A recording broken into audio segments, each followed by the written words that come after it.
The intricate tapestry of the British royal family has always been woven with threads of intense public scrutiny, profound personal tragedy, and a perpetual struggle between private desires and public obligations. For centuries, the inner workings of the House of Windsor have captivated millions around the globe, transforming the personal lives of its members into a grand, ongoing narrative that plays out on the world stage. Every movement, every decision, and every subtle shift in allegiance is analysed with meticulous precision by commentators and observers alike. In recent years, this fascination has reached an unprecedented fever pitch, particularly concerning the figures who have chosen to chart their own course away from the traditional structures of the monarchy. The sheer weight of historical precedent and the constant glare of modern media have created an environment where even the most intimate family dynamics are transformed into matters of international interest.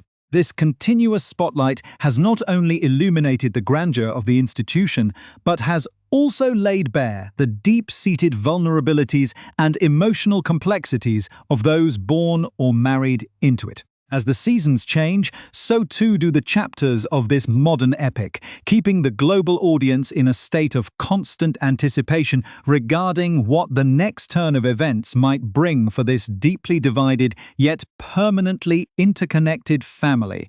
To fully comprehend the current state of affairs, one must look back at the long and arduous journey that has led to this modern impasse. The relationship between the British public, the traditional press, and the royal family is a complex ecosystem that has evolved over generations, marked by periods of immense adoration and times of severe criticism. For those who exist within this world, the boundaries between the public persona and the private self are often blurred, creating a psychological landscape that is difficult for outsiders to truly appreciate. The demands of duty often clash with the basic human need for autonomy and emotional security, leading to inevitable friction. This friction has historical echoes that resonate deeply with the public, reminding everyone of past fractures within the palace walls that changed the course of contemporary history. The ongoing narrative is not merely about titles and protocol.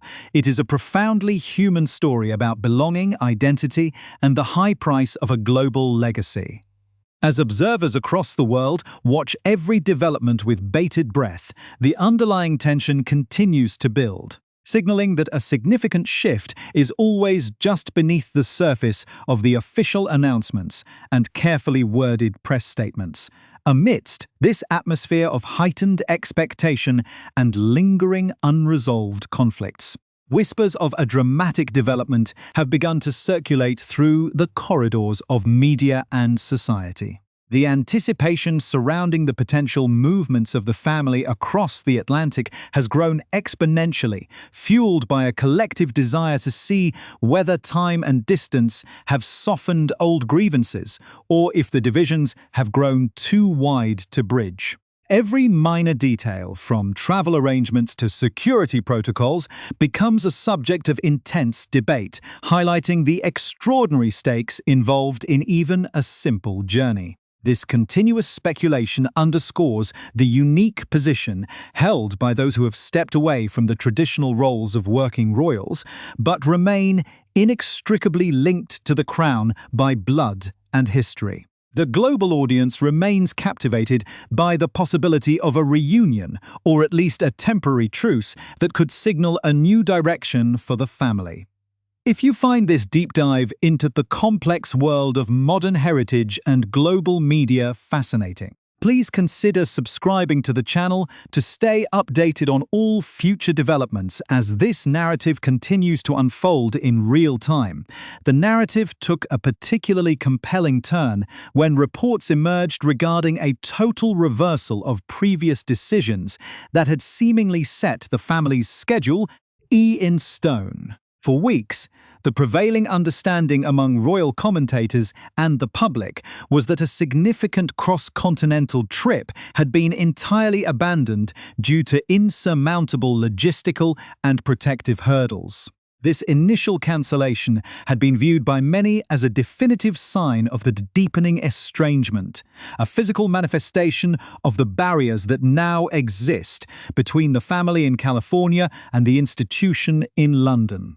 The sudden revelation that this decision had been completely overturned sent shockwaves through the media landscape, igniting a flurry of speculation about what could have prompted such a radical change of heart. It suggested that behind the scenes, intense discussions and shifting priorities were at play, challenging the narrative of a static and unyielding standoff. The complex dynamics of planning a high-profile international journey under the intense gaze of the global press require an extraordinary level of coordination. And the sudden shift in plans indicated that compelling personal motivations were overriding previous hesitations. As the details began to surface, it became clear that this upcoming journey would not follow the conventional pattern of previous visits, which were often marked by public appearances, charitable engagements, and highly synchronized media moments. Instead, the focus of this particular trip appeared to be intensely private, shielded from the public eye and designed around deeply personal objectives. The decision to deliberately avoid the public spotlight, even while stepping onto soil that has been the focal point of so much media frenzy, represents a strategic and emotional choice. It highlights a desire to prioritize family connections and private remembrances over the expectations of the public and the media. This approach creates a distinct atmosphere of privacy around the journey, raising questions about the specific nature of the meetings and visits that are being planned away from the cameras. The contrast between the public's immense curiosity and the family's strict adherence to privacy sets the stage for a visit that is as enigmatic as it is significant, setting the tone for the complex events that are about to unfold across the Atlantic. The decision to embark on this crossing of the Atlantic represents a pivotal moment in the ongoing narrative, especially when considering the intense logistical and protective concerns that had previously halted all travel arrangements. For months, the primary obstacle preventing a full family reunion on British soil had been the highly contentious issue of security, a matter that had escalated into a complex legal and emotional battle. The Duke of Sussex had previously expressed profound anxiety regarding the safety of his family, stating that he felt unable to bring his wife and children to his homeland without the assurance of taxpayer-funded police protection. The memory of past tragedies and the relentless pursuit of the paparazzi had created a deeply ingrained sense of vulnerability, leading to a firm stance that safety would not be compromised for the sake of appearances. The sudden shift from total cancellation to a confirmed travel plan indicates that an alternative solution has been reached, or perhaps that the emotional urgency of the visit has finally eclipsed the lingering fears of external intrusion. This development adds a layer of palpable tension to the upcoming journey, as the family prepares to navigate an environment that is both deeply familiar and inherently unpredictable. At the heart of this journey are the two young children, Prince Archie and Princess Lilibet, who have spent the vast majority of their lives away from the traditions and strictures of the British monarchy. Their presence on this trip completely changes the dynamic of the visit, transforming a potentially formal or strained diplomatic encounter into an intensely personal family matter. For the global audience, the inclusion of the children introduces a powerful element of human emotion as they represent the future generation of a fractured lineage. The challenges of traveling with young children are universal, but when those children carry royal titles and are the focus of international curiosity, the pressure is magnified exponentially. The couple has consistently sought to provide their children with a normal upbringing, shielded from the relentless glare of the cameras, and this trip will test their ability to maintain that protective boundary while stepping into the country where their father's family holds sway. The anticipation surrounding how these young royals will experience their father's homeland for the first time adds a profound depth to the unfolding story, highlighting the delicate balance between preserving private innocence and acknowledging historical reality. The specific itinerary of the visit, while kept strictly confidential by insiders, reveals a deliberate focus on private remembrance and familial duty rather than official engagements. One of the most poignant aspects of the planned journey is the family's intention to travel to the Althorp Estate in Northamptonshire, the ancestral home and final resting place of Princess Diana. This pilgrimage to the secluded island on the estate's lake is a deeply symbolic act, connecting the past with the present and allowing the young children to pay respects to the grandmother they never knew. For the Duke of Sussex, the memory of his mother remains a defining force in his life and choices, and bringing his own family to her burial site is an act of profound personal significance. This portion of the trip is entirely removed from the machinery of the contemporary monarchy, anchoring the family's journey in a place of quiet reflection and shared grief. The contrast between the public clamour surrounding their arrival in the United Kingdom and the solemn privacy of Althorp underscores the dual nature of their lives, where public interest constantly collides with the most sacred of personal memories. Simultaneously, the couple is actively attempting to coordinate a monumental meeting between their children and their grandfather, King Charles III, who has been enduring a highly publicized battle with cancer.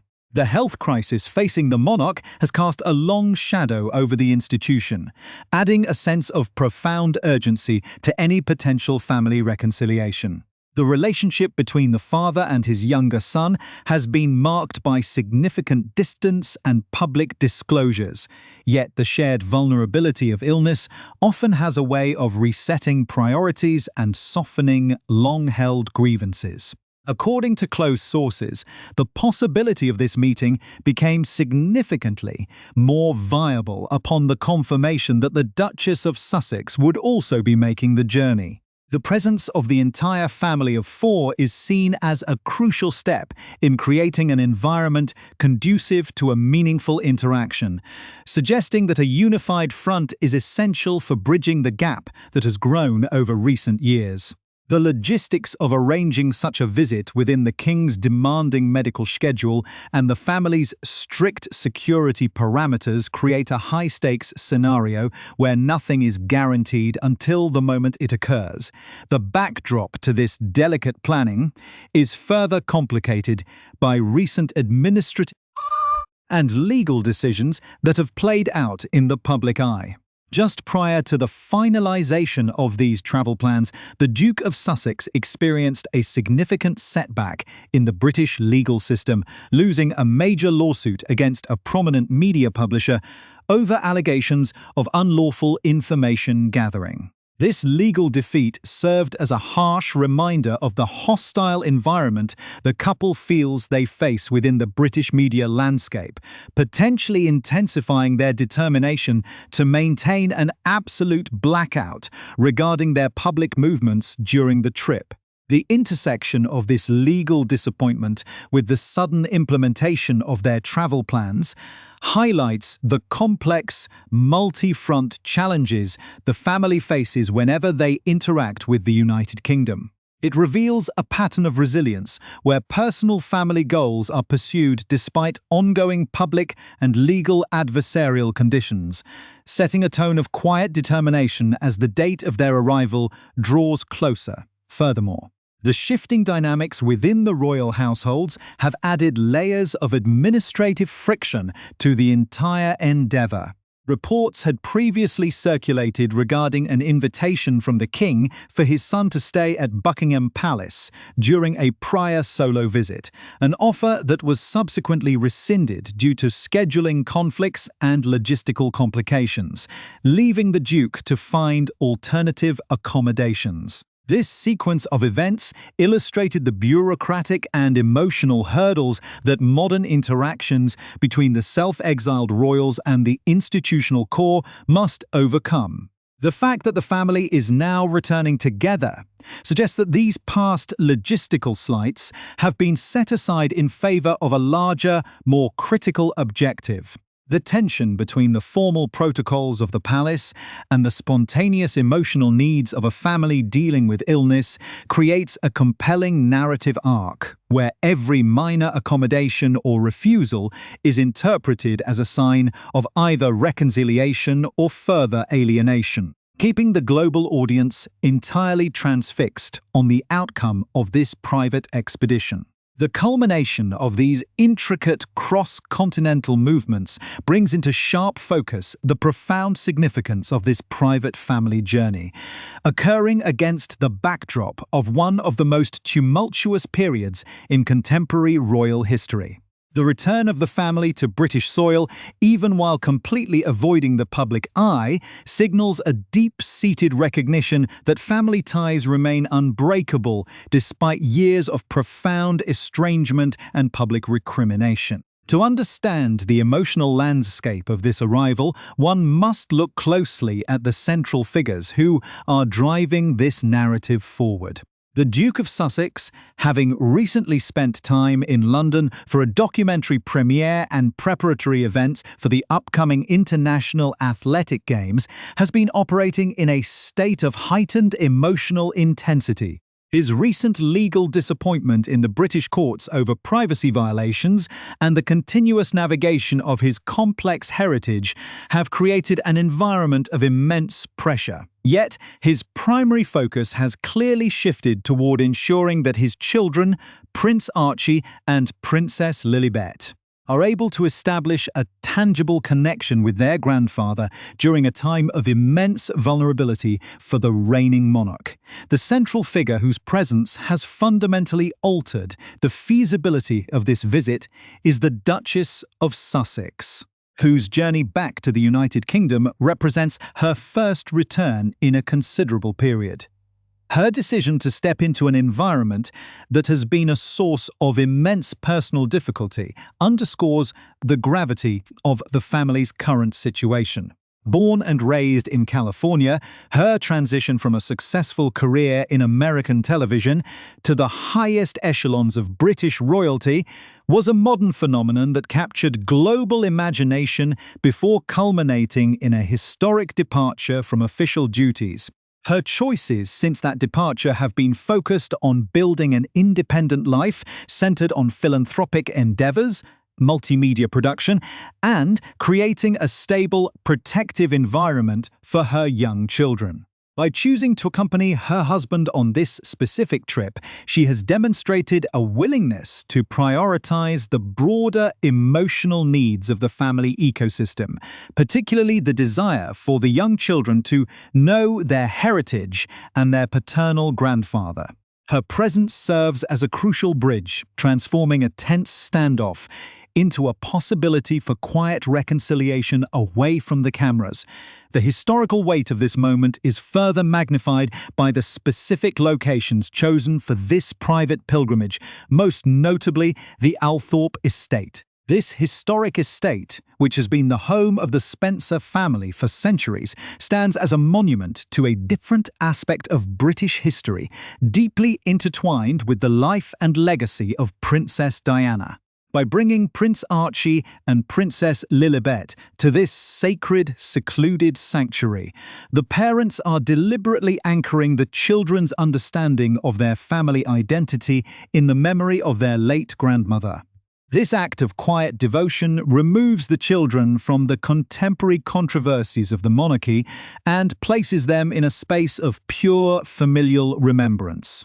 For the king, who continues his rigorous battle with cancer while maintaining his state responsibilities, the opportunity to see his youngest grandchildren represents a moment of profound personal solace amidst a demanding reign. The monarch's long life has been defined by duty, tradition, and the constant navigation of public crises, but the vulnerability of illness often strips away institutional formality, leaving behind the basic human desire for family unity and the continuation of generational bonds.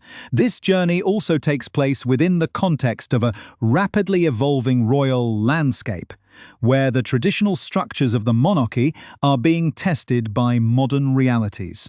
The ongoing discussions regarding security protocols and institutional support highlight the complex administrative challenges that arise when members of the family choose to live across the ocean. The resolution of these travel arrangements, even on a temporary basis, demonstrates that behind the formal press statements and legal battles, there remains a capacity for pragmatic coordination when the emotional stakes are high enough. The global public, which has followed every development of this family drama with intense interest, is left with a deeper understanding of the human complexities that exist beneath the gilded surface of royal life. The story is no longer just about public disputes or institutional choices.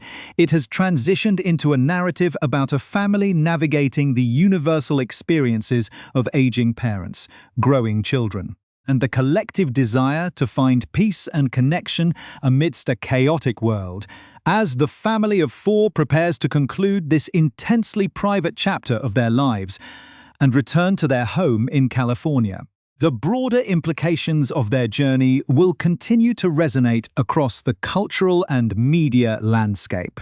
The visit has proved that despite the immense barriers erected by distance, media hostility, and legal disputes, the fundamental pull of family and historical legacy remains an undeniable force. The quiet meetings at the royal residences and the solemn moments of reflection at Althorp have rewritten the immediate narrative, replacing the imagery of a permanent and unyielding rift with a more nuanced picture of a family attempting to heal in private. While the future relationship between the two branches of the family remains unwritten, this momentous trip has established a vital precedent, ensuring that the next generation of this historic lineage will not be entirely cut off from the roots that shaped their father's life and the history of a nation.